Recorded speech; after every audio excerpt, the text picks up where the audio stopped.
Some seasons of business are powered by motivation. This one wasn't. This was the kind of season where I had to cut down to caregiving full time and I was working evenings and weekends again. Very similar to my first year in business when my revenue was literally in the negatives, except this time I have an established business and the business was able to run in the background. So in 2025, I made a 16% increase in revenue compared to the year before. And honestly, I didn't think that was possible because for about half the year, my capacity was low, really low. That's important context for this video because my productivity routine in this season didn't look like hustle. It didn't look like long work days, and it definitely didn't look like checking everything off a list. Most days, my routine was built around one question: what can move my business forward without requiring more time and mental capacity from me? So, quick question for you. You can answer this in the comments. Are you in a season where your business still has to run even though your energy is limited? Let me know below because that's exactly where I was. What made the difference wasn't motivation, it wasn't pushing harder, and it definitely wasn't discipline. It was systems. So when I say productivity routine, I don't mean a morning routine or time blocking routine or perfect focus. What I mean is knowing exactly what matters, knowing what doesn't, and having a place to put things so my brain doesn't have to hold on to them. That's the routine. Now, I talk about Asana a lot, but this is the real reason why. Before, client work made up the majority of my income.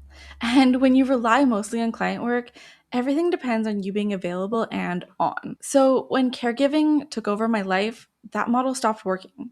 My days were unpredictable, my energy was unpredictable, and my focus was unpredictable. So my productivity routine became very simple: fewer decisions, fewer priorities, and fewer things that truly required me. Everything else had to be systemized or delegated. So I reduced client work slowly, intentionally. At the same time, I focused on the needle movers instead of the busy work. That meant I stopped measuring productivity by hours worked. Instead, I measured it by, did something go out into the world? Did something keep selling? Did something move forward without me hovering over it? If the answer was yes, that counted as a productive day, even if I only worked for a very short window. For me, the needle movers became doubling down on digital products. And because the systems were already set up in Asana, those products could keep running even on the low energy days. There were a lot of low motivation days, low energy days, low mood days. On those days, my routine was not do more. It was open Asana, look at what's already decided, and pick one small thing that fits the energy I actually have. So sometimes that was content, sometimes it was reviewing something, sometimes it was nothing, and the system still ran. Honestly, my entire family has been living in burnout for the last few months. My kiddo has been deep in autistic burnout and unable to access basic needs, and that alone takes everything out of you. But the system's held. I also have a VA who handles the admin stuff, the background tasks, the things that don't need me to do them, but still need to get done. And that mattered more than ever in this season, because when your capacity drops, protecting your energy becomes part of the system. That's the part people don't talk about. Energy protection is productivity. Rest is part of the routine. Removing yourself as the bottleneck is the work.